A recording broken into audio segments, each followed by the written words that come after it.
People, a 20-year-old man has been arrested by the police for the murder of his father. Jerry Noel Dixon, otherwise called OJ of Goodwin Park Road, Kingston 4, was charged with murder following the stabbing death of his father, 53-year-old Sean Dixon, at his address, Price Lane, Kingston, on Saturday.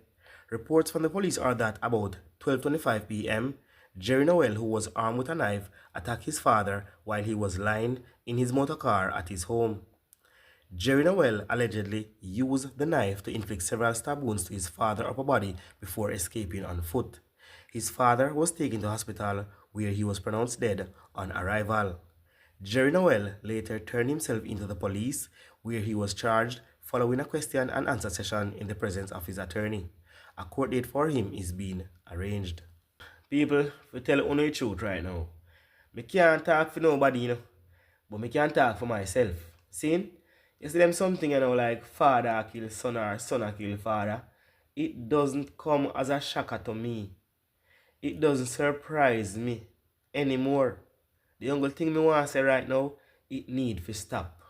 Because obviously, we not love for each other. And we not think before we act. You understand me I say? Our son end up killing father, Yo, you see that? One son killing father. So if there's no love at home, how love I got in the street? No love can in the street, because them say you have to dance a yard before you dance abroad. And you now learn to love at home. So remember, the streets are got bloody. Trust me, people. I want to say RIP to the father, and condolences goes out to families, friends and well-wishers. The son can't take the pressure, so he carrying himself, and he was charged for murder. So you know how that go. He soon getting sentenced. You're rough, eh? Just imagine you go to prison, go sit down because you kill your father. Why your corner dark? People, I have one voice note to play from a lady that almost got raped by an AIDS victim in Bahamas. All because she left Jamaica with friends to look a better life in Bahamas, and friends end up trick her. And this is what happened. Good morning, ladies and gentlemen, too. This is a warning for who travel to Caribbean or stay at a country anywhere. Be aware. Okay, a few years ago, I went to the Bahamas. I have to tell my story. I went to the Bahamas by a so-called friend. I said so-called friend, and you will know why I said a so-called friend. He told me about a job, and I took up the offer. So we all went to the Bahamas. I realized he don't have no money. I was the one paying. Anyway, I don't know much. I don't know about no motel and those stuff. So that was the cheapest place. So we book a room. I book a room because motel was the cheapest so far. So I book a room, and me and him stay in the boat room. He said in the morning, because when we reached here it was night, so he said in the morning he's going to get his girlfriend who is going to give me the job. Now, remember now, he said the job is babysitting job. Okay. I have my daughter going to high school, so basically I need that job. When he went out, he never come back until way in the night. When he come back, they thought I was sleeping. I wasn't asleep. I heard when his girlfriend said to him, she don't look like the type of person who is gonna do this job. Now I stay quiet. Anyway, they were there. I heard when he said to her again that no, I can't do it here because she's in the room. I still didn't make a budge like I was sleeping because I really don't care. So anyway, we were there so till in the morning the girl left, and he said to me that he's going downtown Bahamas to meet a friend to pick up some money. Anyway, he went. But he said to me before he left, he said to me, because he knew I had money, not much, 70 US dollars.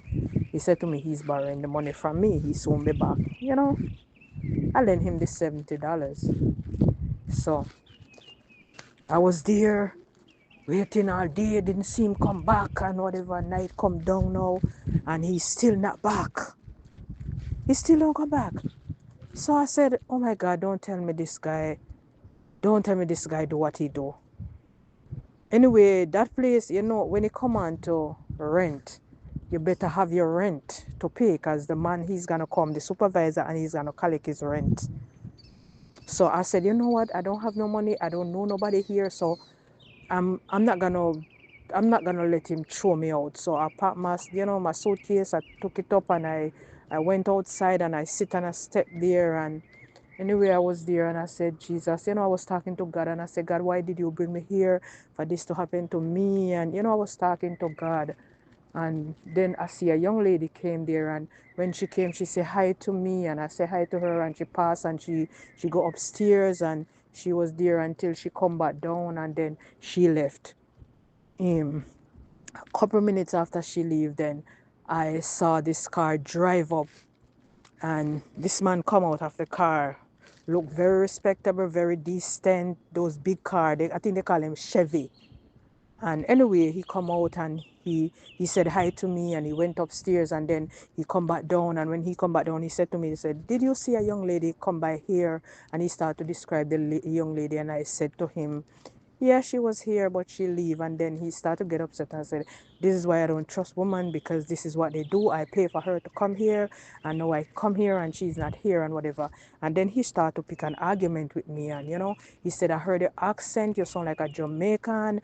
And I said yes. And then I started to tell him my problem about the so-called friend who borrow my money and I don't see him turn up and whatever. He said to me, say, okay, don't worry. I had a Jamaican friend. She had a big house and it's just she and an old lady who she's taking care of is there. So I let you talk to her. Anyway, he got the lady on the phone and I talked to the lady. The lady said, okay, yeah, let him bring you here and whatever. So I put my suitcase in the car, but I'm a very curious person. Yes, we all need to do that as ladies and man too. We all need to do that. So I start look around in the car. Anyway, when I get in the car, he start asking me some really personal question about my sex life and whatever. So he said to me, he'll put his hand on my leg. Now I push his hand off my leg. So he said to me, say, what you think your husband, he asked me if I had a husband. I said yes. So he said, what you think your husband in Jamaica doing? No, I said to him, say, the husband that I know, he's in his bed right now. He said, no, you can't swear for no man like that. Me say, I don't want you to tell me that. You understand me? Anyway, he was, we on our way and I see he driving a park. Now, 9 o'clock in the night in the Bahamas, at that time, it was very, very lonely. And he driving a park and let me tell you something. He went at the back of the building. The only thing I could see mark on that building, it's called Domino Pizza. And I think this man is not the first time he do what he do, right? Because the way in which he move, he actually know what he's doing. And let me tell you something. That man went outside the car and he went and he pee and then he come back in the car. And when he come back in the car, he said, I have to have you tonight. And let me tell you something. That man touched a button in the car and the seat went all the way back. And let me tell you something. I know God is real. Let me tell you something. I pour out my foot. I beg God pour out my foot. And when I use my knee and when I charge him in the grind area, let me tell you something. God make it connect right where it's supposed to connect. And when he hit him, he fly off of me fast.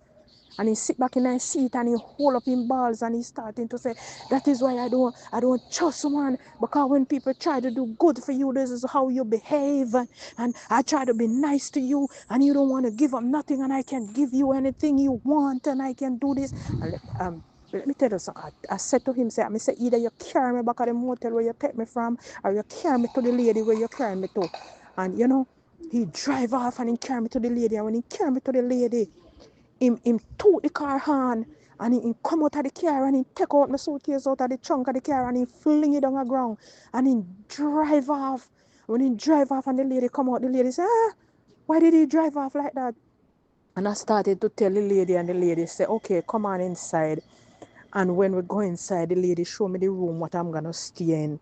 And let me tell you something. The lady pick up the phone and the lady, I hear the lady call him and the lady said to him, say, you wicked son of a, and the lady start cuss the, you know the Jamaican mad with them.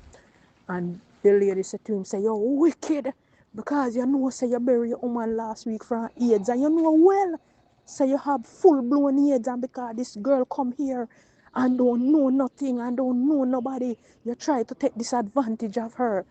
Let me tell you something. I don't know if it ever happened to none of you guys, but for more than 15 minutes I was there. I fall on my knee and I only thing could come out of my mouth is just thank you, Jesus, thank you, Jesus, thank you, Jesus. I could not stop telling Jesus thanks. You hear me?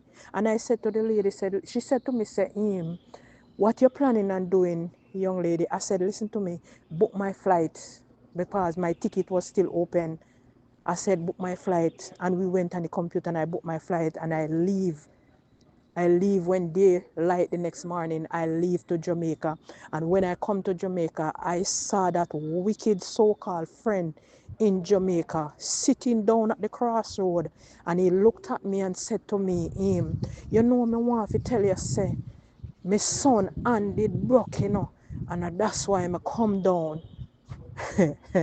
And I said, God, I beg you, Jesus, give me faith. Give me faith, Lord, to endure, Jesus. You understand me? This boy take my money and no say him left me in one country where me don't know nobody and head back to Jamaica and tell me say how his son hand broke and that's why he come down. You understand me? And let me tell you something, I don't utter a word to him. And about 3 days after I saw his son, nothing was wrong with his son hand. But I'm saying to you ladies, don't go down without a fighting chance. Don't give in.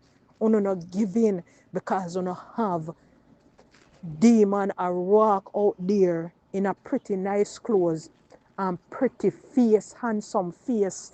Likewise for the man them. Uno have woman out there with a demon with a walk around with pretty handsome face or whatever and look good face. Uno don't be fooled by everything we wanna see. Don't give in easy to them. You understand me? Because you don't know what lurking below. Don't know what lurking below there. Because this man looks so good. And have I not been the person that I am, I would be carrying a disease right now. Probably I would be dead because I would be so worried. Yeah, I would fret myself to death. Yeah, just be careful out there.